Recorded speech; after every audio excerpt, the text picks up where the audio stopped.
Hi, I am Manisha Riyaz. Welcome to glitz vision USA. तो आज मैं बात करने वाली हूँ आखिर कब तक, मतलब आखिर कब तक। ये हम टीवी का शो है और जो जिसकी 15 एपिसोड्स ऑलरेडी हो गई हैं और वो आप उसकी 16 सैटरडे को देख सकते हैं। मेरे साथ मेरी किस्मत ऐसी है कि जिसने भी मुझे सजेस्ट किया है ना ड्रामे, वो सब हम टीवी के ही हैं। तो एनीवेज, तो इसके पहले तो मैं आर्टिस्ट बता दूं, जो मेन जिनका काम बहुत ज़्यादा अच्छा भी है और जो छोटे छोटे आर्टिस्ट जिनकी वजह से ये स्टोरी एक आगे बढ़ी है। एक तो सबसे पहले उशना शाह हैं नूर, सैरा असगर हैं फजर, और इनकी मदर का जो किरदार प्ले किया है वो है जवेरिया अब्बासी जो कि सफ़िया हैं, और इनकी जो सास हैं वो हैं गुले राना। और ये जो हारून शाहिद हैं जिन्होंने सैम का करेक्टर प्ले किया है वो एक्चुअली उनकी शादी फजर से होती है। और ये जो अदील हुसैन हैं ये नासिर का करेक्टर इन्होंने प्ले किया है, और असफर रहमान हैं जो कि ज़फ़र का करेक्टर प्ले करते हैं। तो ये जो कहानी है ना वो कुछ ऐसी है कि सास, ऑब्वियसली हमारे यहाँ ये बहुत होता है कि एक लड़की अगर आपके ख़ानदान से आई है तो वो बहुत ज़्यादा इज़्ज़त का बास होती है, क्योंकि वो आपके ख़ानदान की है। और जो बाहर से आई है उसे उतनी इज़्ज़त नहीं मिलती। कुछ कुछ घरों में होता है ये ऐसा, बल्कि कुछ क्या, मुझे मेरे ख्याल में बहुत ज़्यादा ये चीज़ें होती हैं कि थोड़ा बायस होते हैं। और फिर उस पे सोने पे सुहागा कि वो जो बाहर से आई है उसने पैदा भी बेटियां की हैं, बेटा तो उनका होता नहीं है। तो ये जो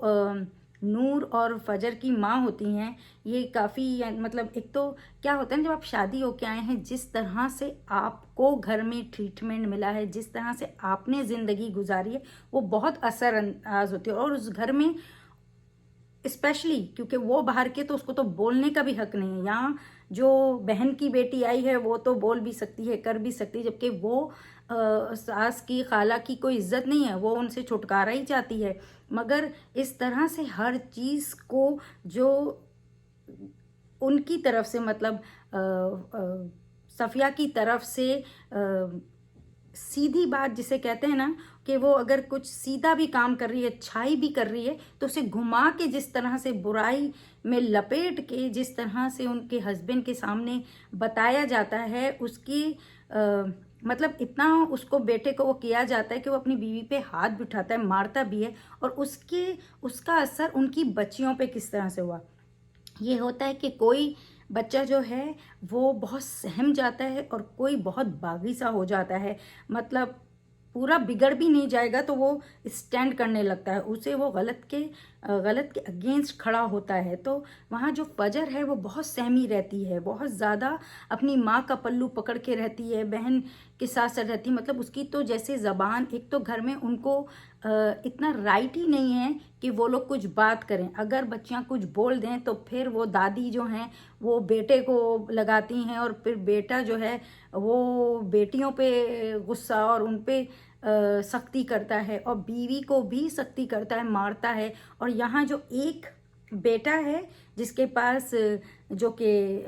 भांजी जो उनकी बहू बन के आई हैं, तो उसको तो सब कुछ है अच्छा, उनको कोई गलत भी उनका सही है और इधर सही भी गलत है वाली बात है। तो इस तरह जो उनकी ज़िंदगियों पे जो उसका असर पड़ा है, स्पेशली फजर की, सबसे पहले तो मैं सहरा असगर की बहुत तारीफ़ करूँगी, जिस तरह से उन्होंने ये करेक्टर निभाया और निभा रही हैं। इतनी डरी सहमी के उसे उसके घर के माहौल में कभी आवाज़ उठाने की, अगर वो उठा कुछ बोलना भी चाहे तो उसे सुनता ही कौन है, यहाँ दबा दी जाती है आवाज़। माँ भी इतनी ज़्यादा उन लोगों की उसमें हुई हुई है कि वो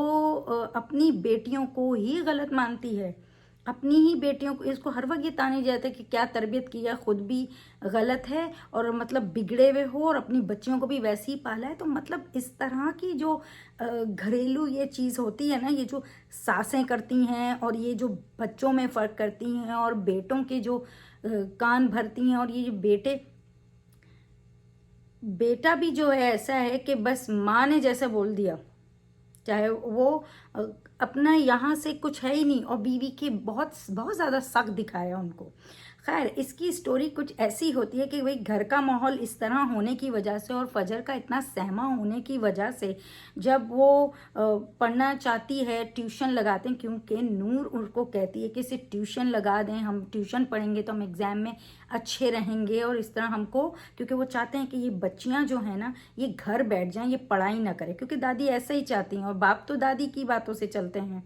तो और जो उनका कज़न है वो भी फजर के पीछे होता है, तो मगर हमेशा ये दिखाया जाता है कि फजर कज़न को बुलाती है,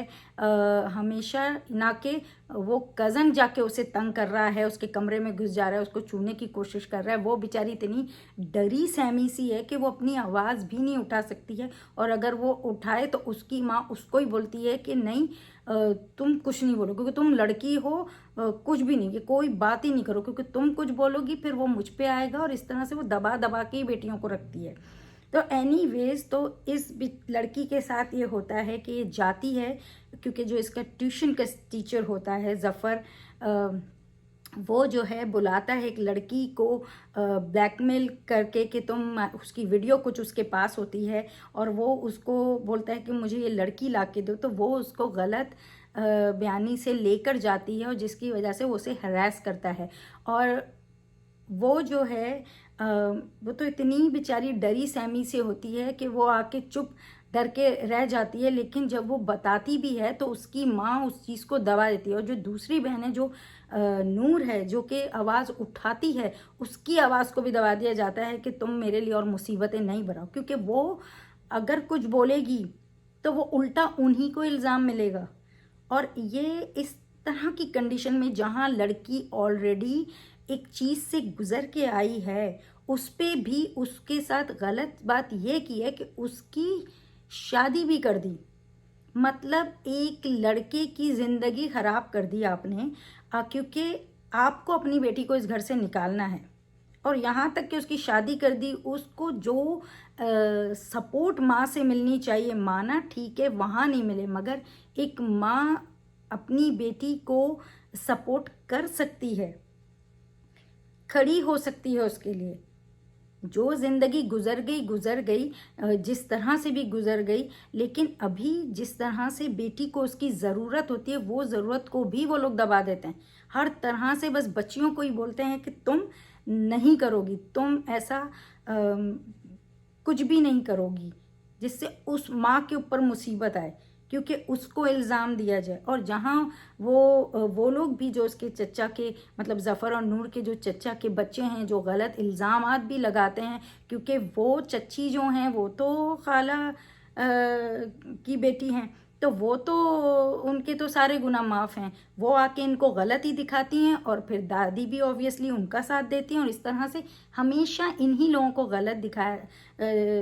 ठहराते हैं, और इनकी आवाज़ को ही दबा देते हैं। मतलब सच को किसी तरह से आने नहीं देते। सच जो बोल रहा है ना उसको भी झूठा बता देते हैं, बोलते देखो कैसे बदतमीज़ी से बात करें, ज़बान चला रहे हैं, ये लड़कियां यही करती होंगी, जबकि वो ऐसी गलत नहीं है फिर भी। और ये जो बड़ा गलत होता है। अगर वो भी तो बेटे की बच्चियां हैं, प्यार करो, उन्हें भी तो प्यार दो।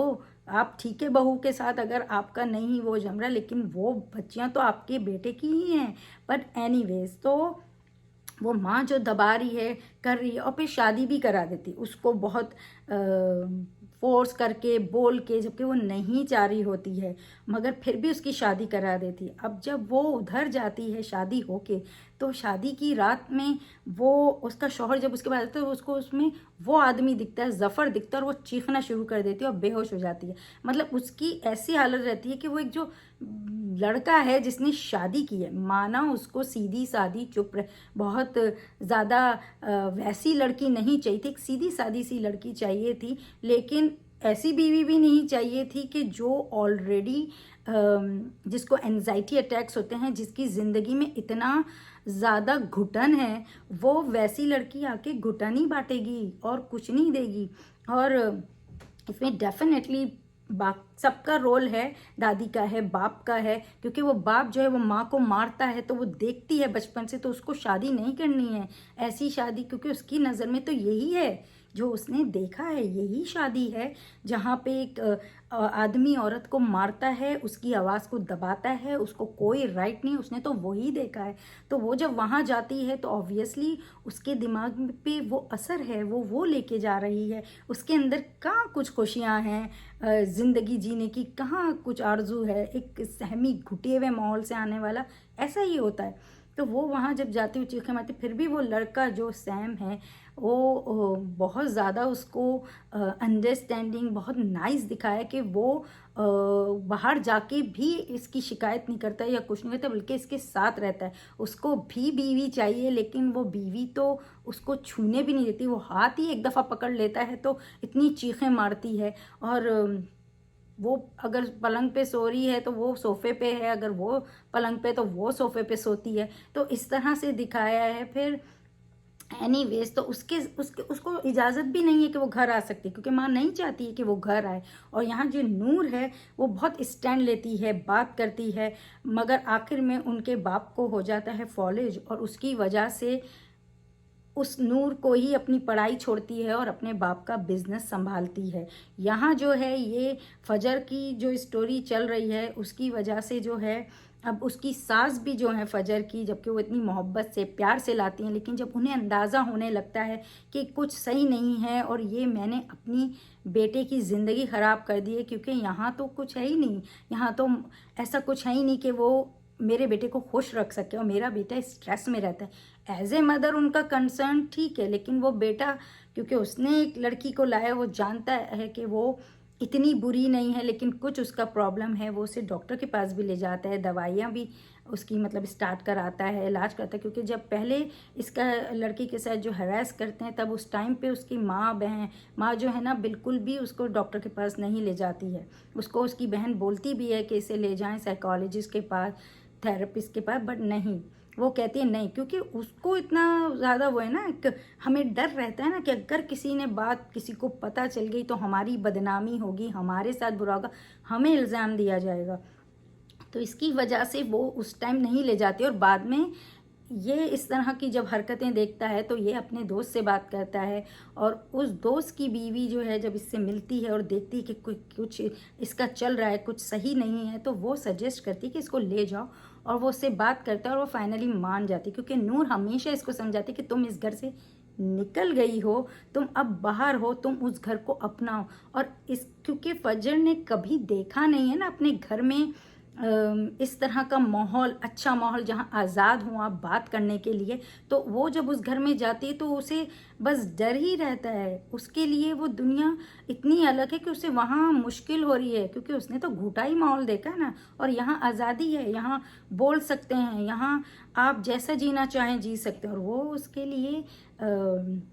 तैयार नहीं होती है, क्योंकि वो उसके लिए मुश्किल होता है वैसे। तो एनीवेज खैर उन्होंने उसको ले जाके उसका इलाज करता है, और इसकी माँ को जब पता चल जाता है तो इसकी माँ चाहती है कि ये लड़की मेरे बेटे की ज़िंदगी से निकल जाए, और वो उसकी माँ को भी बुला के बोलती है धोखा दिया है तुम्हारे घर वालों ने, मेरे बेटे की ज़िंदगी तबाह की है। तो वो अब ये चाह रही है कि वो किस तरह मेरे बेटे की ज़िंदगी से निकल जाए। उस पे सोने पे सुहागा वो जो चच्ची हैं वो भी उनकी सास से मिलके उसके बारे में गलत बताती हैं, यानी कि वो ये बताती हैं कि ये मेरे बेटे ये किरदार की अच्छी लड़कियां नहीं हैं, और इस तरह मेरे बेटे पे भी ये डोरे डालती थी, उसको बुलाती थी एंड ऑल, जबकि ऐसा कुछ नहीं होता। मतलब इतना इंसान कैसे गिर सकता है कि बस दूसरा जो मजलूम है, दूसरा जो कमज़ोर है, उस पर बस जुल्म ही किए जाए, हर कोई जुल्म ही करते जाए उनके ऊपर, और तोहमतें लगाएं, बुराई करें। मतलब इंसान तो ऐसे भूला, ये तो एक ड्रामा, लेकिन मोस्टली इंसान ना भूल गया है, और इसी वजह से वो गलत ही कर रहा है, गलत ही जा रहा है। ये दुनिया ख़त्म होनी अगर हर इंसान ये जान लेना, तो फिर वो ना बचे, एटलीस्ट जुल्म करने से बचे, गलत करने से बचे, इतना गलत करने से बचे। तो एनीवेज ये आखिर कब तक की कहानी है, जो कि बहुत ज़्यादा बेहतरीन कहानी है, और इसमें देखने में मज़ा इतना आ रहा है, चाहे वो दादी की एक्टिंग हो, चाहे वो मतलब गुल राना की एक्टिंग हो, चाहे वो उष्णा की हो, चाहे वो सहरा की हो, चाहे वो उनकी माँ की हो, वो सब इस कदर खूबसूरत है कि आप ना मिस नहीं करें, एक सीन मिस ना करें। इस कदर खूबसूरती से जा रहा है। और दादी तो भाई वाह,